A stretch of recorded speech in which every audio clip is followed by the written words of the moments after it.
Hello, everyone. Welcome to Madison Mondays. My name is Shameka Britton, real estate agent with Exit Realty Diversified, and I'm also the co-owner of the Nashville Coffee News.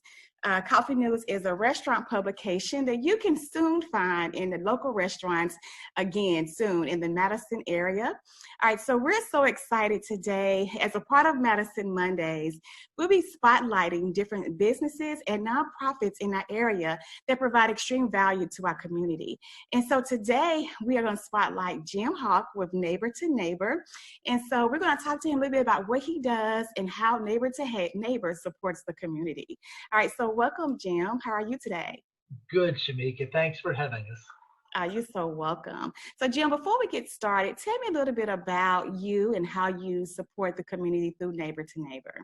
Sure. So I came to Nashville in 1986 to go to Scarrett Graduate School and Vanderbilt Divinity School. Okay. I spent the next 16 years working for a business as a vice president of a digital printing company. And then about 8 years ago, decided to get back to my nonprofit roots and have served as executive director here at Neighbor to Neighbor for the last 6 years. Oh, that is awesome. That's awesome. So I know you mentioned that Neighbor to Neighbor was a nonprofit. So can you tell us a little bit more about that organization? Sure. So Neighbor to Neighbor was founded back in 1997 by neighborhood leaders from across Davidson County. We continue to be led by neighborhood leaders from across the entire metropolitan area. Okay. And we are a nonprofit, nonpartisan organization, which means that we have people from all political perspectives working together for the benefit of neighborhoods. And we feel that's very important. Our mission is to equip residents and neighborhood organizations with the tools they need to preserve and improve their neighborhoods. So what I like to say is we help neighbors succeed. Oh, I love that. I love that. So today, I believe you're going to share some information with us about some things you guys are working on and how you're supporting the community. So feel free to take the screen and show us kind of what you guys got going on for the year. Sure. So I'll just start off with a brief overview of what we've been doing right now. You know, normally we are all about workshops and classes to train people to be more effective in leading their neighborhood organizations. You know, with the COVID-19 crisis, that has really stopped. We don't meet in person at this time. And about 2 months ago, or actually back in March, feels like 2 months ago, we started with 3 very important areas that we're working on with neighborhoods. First of all, their tornado recovery. There were over 20 neighborhood organizations impacted by the tornadoes that came through Davidson County. We've been working with many of those to support them in their efforts in recovery. We've also, of course, been working very hard on the COVID-19 crisis.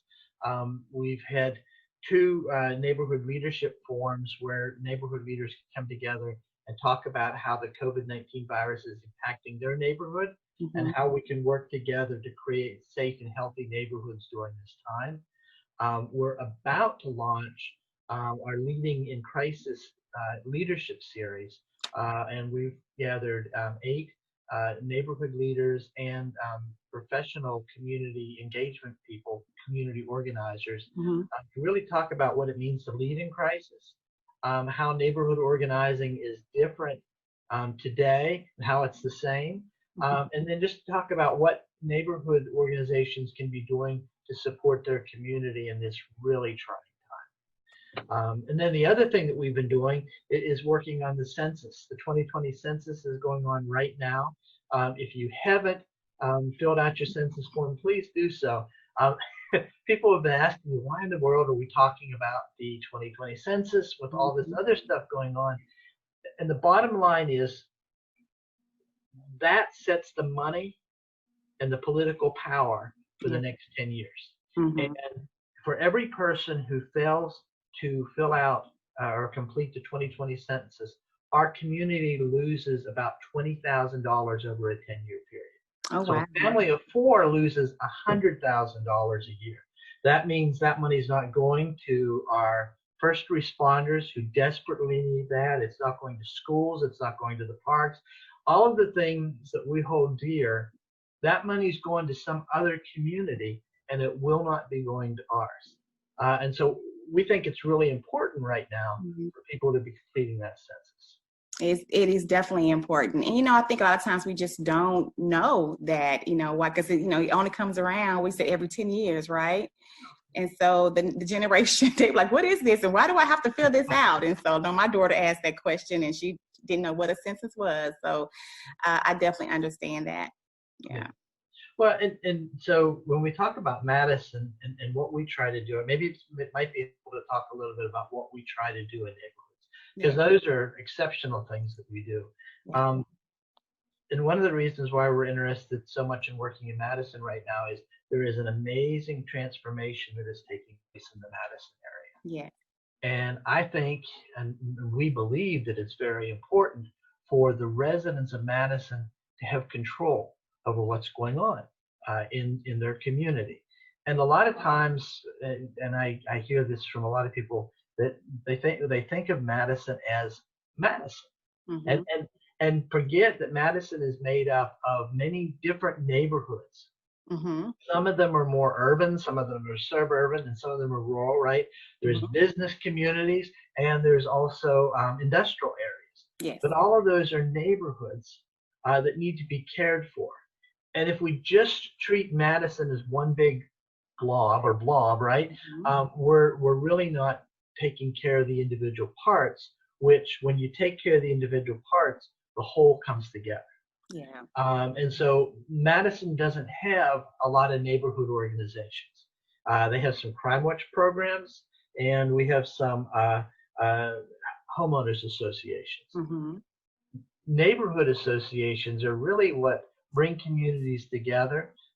We work on crime reduction and prevention, beautification in the environment of a neighborhood, caring for neighbors, neighborhood planning and development. And what we're really seeing is the need in Madison to begin forming neighborhood associations. Yes. So I'm a resident of Madison, which is part of the reason why I was asked to be a part of this as well. I've lived in Madison, since I purchased my home in 2003 in a community. So how do we as the residents of Madison, get involved with with your organization? Well, okay, so we are a training educational organization. So you just call us, 615-782-8212, or go to our website, which is N2, the number 2, N, at n2n.solutions. Okay. Either one of those, or you can email me at jim@n2nsolutions. Yeah, and I will put all of those in the post as well on Facebook when we post this video. Yeah. And it really, a lot of people think, it just takes a handful of neighbors in a neighborhood to get things started. And we have seen amazing transformations of neighborhoods. The reason that, let's look at 12 South, right? Which we all look at and say, oh, this is a big place. That started its improvement the day that the 12 South Neighborhood Association was formed. And they were the neighbors were the ones who took the drugs away from their neighborhood. They reduced the prostitution and really started the pattern of growth. And that is the kind of work that can be done in local neighborhoods. And we've learned a lot since then.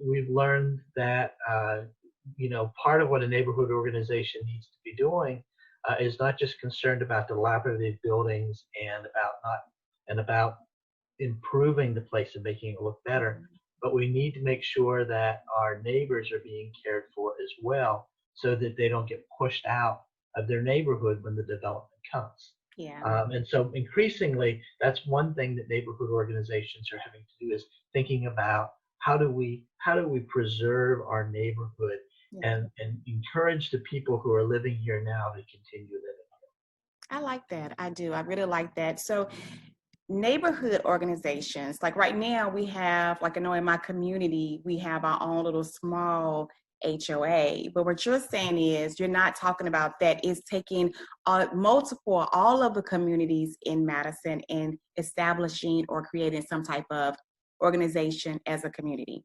A neighborhood organization. And HOAs are homeowners associations, for those who aren't familiar with the term. They are neighborhood organizations. Now, they are different from a neighborhood association in that they're primarily concerned about property management. But all the other things that we talked about, HOAs can do as well. They just have that extra little thing where they're dealing with property management. Okay, awesome. That's really good. That's, something for us to really take into account here from Madison. So I really like that. Well, and I'll show you, I'll share this screen with you so you can see. One of the things that we're trying to do are to help residents really identify with what their passions are. And so over the summer, we're really changing over to this new way of looking at things. And I think you can see this. What are your passions?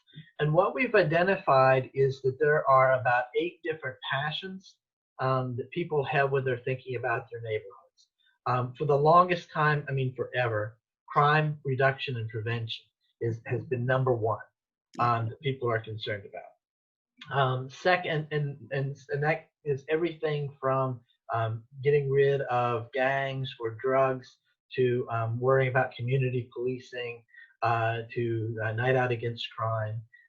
One of the other passions that people have is neighborhood beautification of the environment. So how do we not just have a neighborhood cleanup, but really create an environment that is conducive to a healthy neighborhood? So bikeways, sidewalks, all of that stuff that would improve the environment would be part of that. Neighborhood planning and development. This is the area where we're talking about zoning and codes issues and making sure that the right kind of development happens in our own neighborhood and that it's what we want to have happen. Making government work for our neighborhood is another passion that people have. Making sure that the government services that are supposed to be there are there and that we're well represented by our council member and by other elected officials. Preserving our neighborhoods, that is everything from making sure if you have an historic building that it's protected, to making sure that we understand our neighborhood history, to making sure that our neighbors remain our neighbors through transition.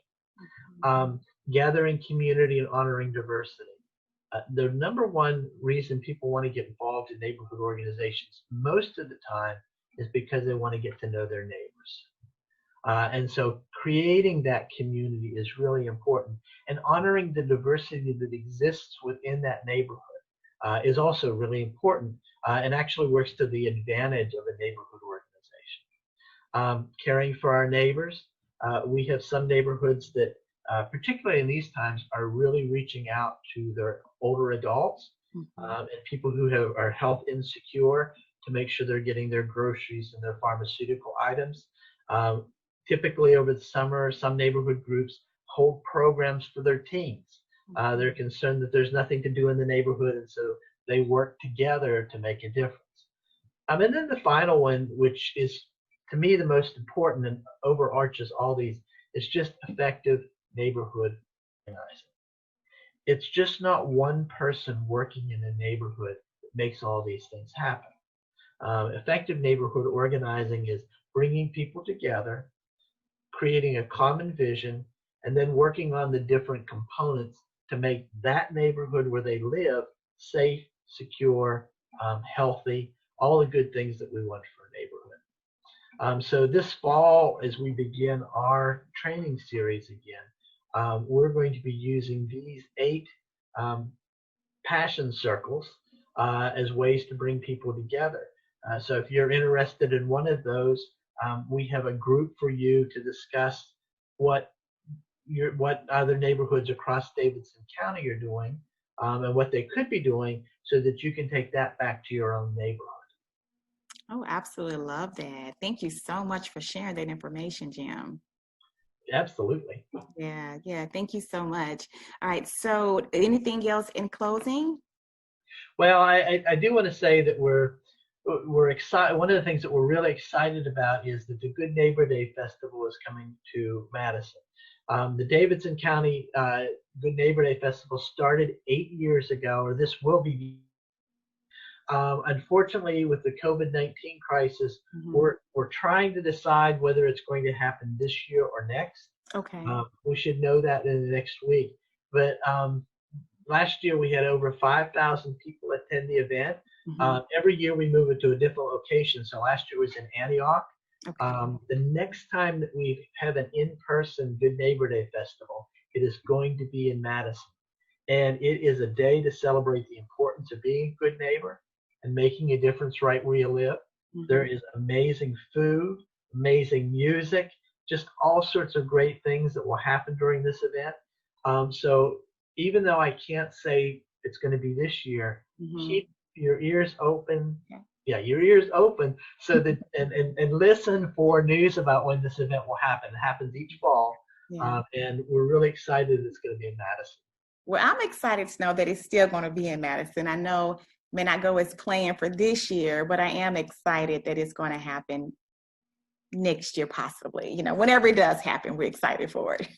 Well, when we look at what's happening in Nashville, the urban core for years has been organized into neighborhood associations, and they have only grown stronger with the increased development.